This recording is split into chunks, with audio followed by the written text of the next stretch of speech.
दोस्तों, हम बड़ी ही मेहनत और लगन से आपके लिए वीडियो बनाकर लाते हैं, लेकिन आप लोग चैनल को सब्सक्राइब किए बिना ही चले जाते हैं। इसलिए आपसे रिक्वेस्ट है कि अगर आपको हमारा कंटेंट पसंद आ रहा है तो प्लीज़ चैनल को लाइक, कमेंट और सब्सक्राइब करना ना भूलें। और हाँ, बेल आइकन को प्रेस करना मत भूलना, ताकि चैनल पर कोई भी वीडियो अपलोड हो तो उसका नोटिफिकेशन आप तक पहुंच जाए। हिमालय की ऊंची चोटियों के बीच बनी दुर्लभ गुफा में एक तपस्वी अपनी तपस्या में लीन बैठे हुए थे। एकाएक उनकी तपस्या भंग हो जाती है। पाप का पलड़ा भारी होता जा रहा है।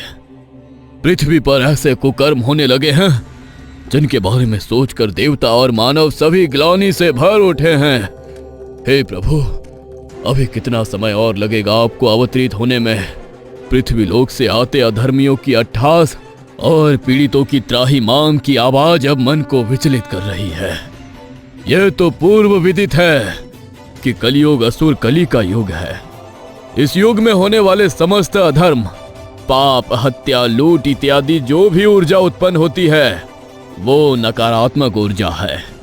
इसी नकारात्मक ऊर्जा से कली को बल मिल रहा है।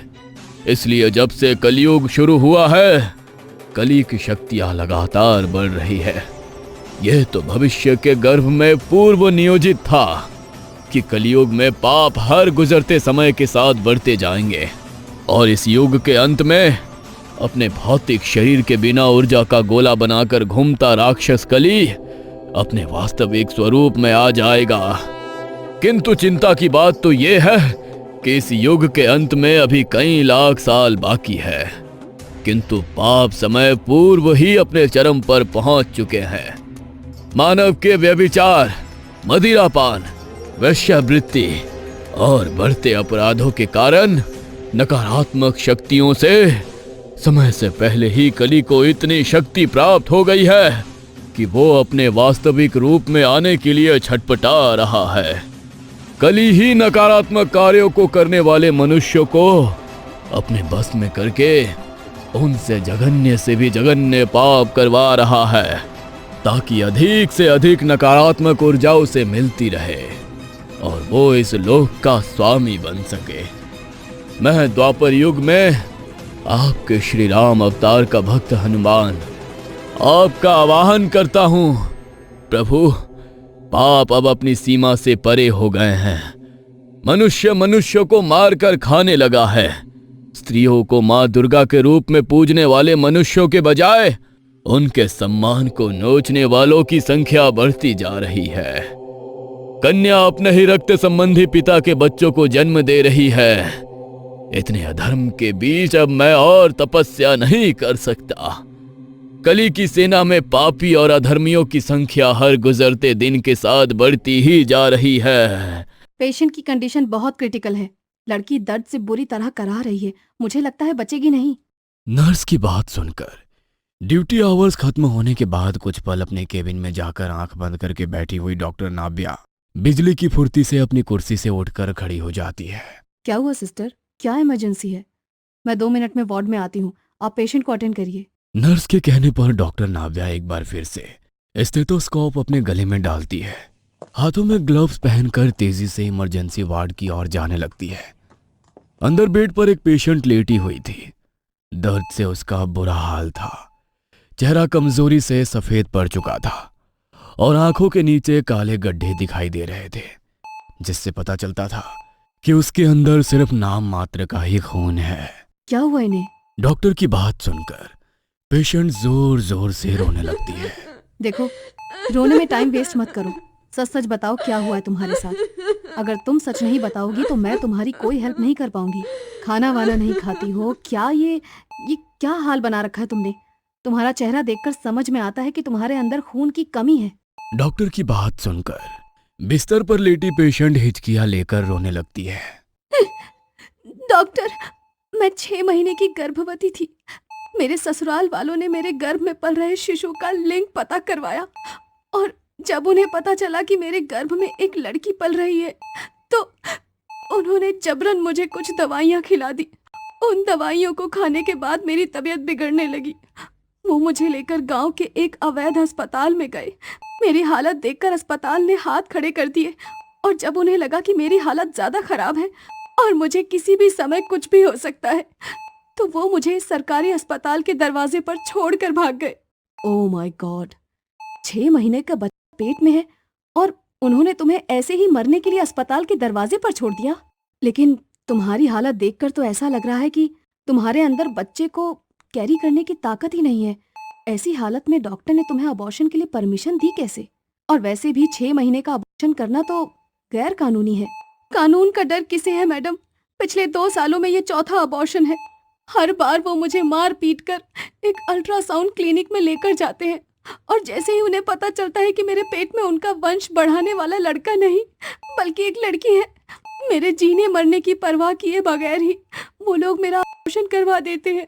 6 महीने के बच्चे इस तरह से मारे नहीं जाते। हत्या है ये, हत्या। ऊपर जाओगे ना तो वहां भी जगह नहीं मिलेगी इस पाप के लिए तुम्हें। ए कंपाउंडर, मुझे सब पता है। कोई डिग्री विग्री ना है तेरे पास।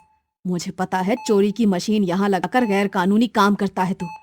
मुझे ज्यादा कानून मत पढ़ा, जितना कहा है उतना कर।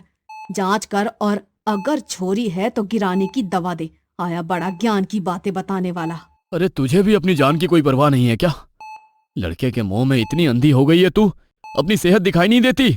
1.5 साल भी पूरा नहीं हुआ और तू तीसरी बार यहाँ आकर बैठ गई। सारे पागल सिर फिरे पता नहीं मुझे ही क्यों मिलते हैं। मरा गई तो मेरी जान भी मुसीबत में हो जाएगी।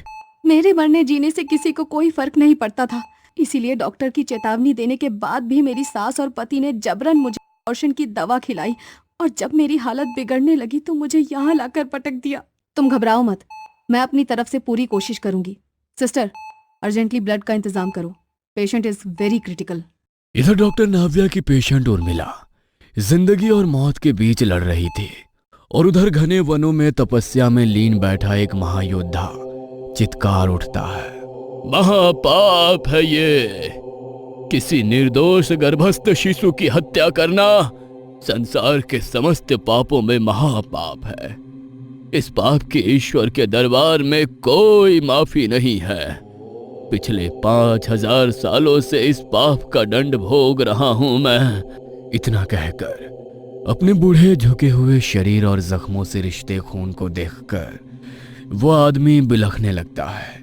महाभारत के युद्ध में महान योद्धा की तरह अंतिम क्षण तक लड़ने वाला मैं अश्वत्थामा, जो पिछले 5000 सालों से धरती पर अपने पापों के कारण यहाँ से वहां भटक रहा हूँ। मैं अश्वत्थामा गुरु द्रोण का पुत्र और भगवान शिव का अंश, जिसे मेरे पिता ने भगवान शिव की कठिन तपस्या करने के बाद पाया था। पृथ्वी पर आज तक जितने भी धर्म युद्ध हुए उसमें सबसे अधिक भयावह यदि कोई युद्ध था तो वो था महाभारत का युद्ध, जिसमें धर्म और अधर्म एक दूसरे के सामने आकर टकराए, जिसमें स्वयं भगवान श्री कृष्ण ने भाग लिया और संसार में अधर्म का विनाश करके धर्म की स्थापना की।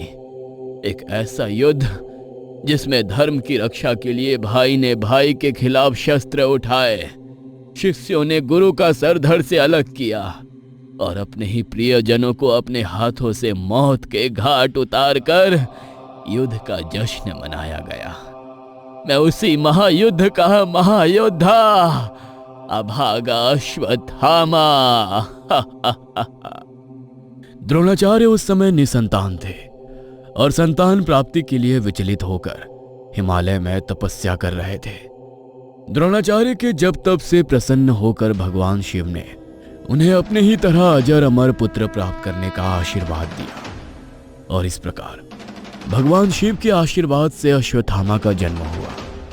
अश्वत्थामा के सर पर जन्म से ही मणि थी, एक ऐसी मणि जो उन्हें मनुष्य, दानव, असुर, दैत्य, देव सभी से श्रेष्ठ बनाती थी।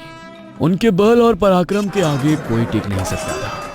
कहते हैं अश्वत्थामा के अंदर अकेले इतना बल था कि वो पूरा महाभारत का युद्ध अपने दम पर जीत सकते थे, किंतु ये विधि का विधान था कि अश्वत्थामा जैसा महाबली योद्धा कौरवों के पास होने के बाद भी अधर्म कौरवों को ले डूबा और वो युद्ध में हार गए। महाभारत का युद्ध चल रहा था। अश्वत्थामा के पराक्रम के सामने पांडवों की सेना त्राही त्राही कर रही थी। एक और उनके महागुरु द्रोणाचार्य अपनी धनुर्विद्या से सेना के छक्के छुड़ा रहे थे, तो दूसरी ओर उनका महाबली पुत्र अश्वत्थामा था, जिसके सामने भीम का राक्षस कुल में जन्मा पुत्र घटोत्कच तक नहीं टिक पा रहा था।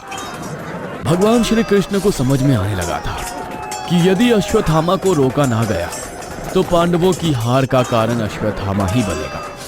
श्री कृष्ण ने एक छल रचा और युधिष्ठिर से कहा कि वो जाकर गुरु द्रोण से कहे कि उनका पुत्र अश्वत्थामा मारा गया। आप ये कैसी बातें कर रहे हैं माधव? मैं धर्म के विरुद्ध कभी कोई बात नहीं करूंगा और स्वयं अपने महागुरु से छल। धर्म मुझे इस बात की इजाजत नहीं देता।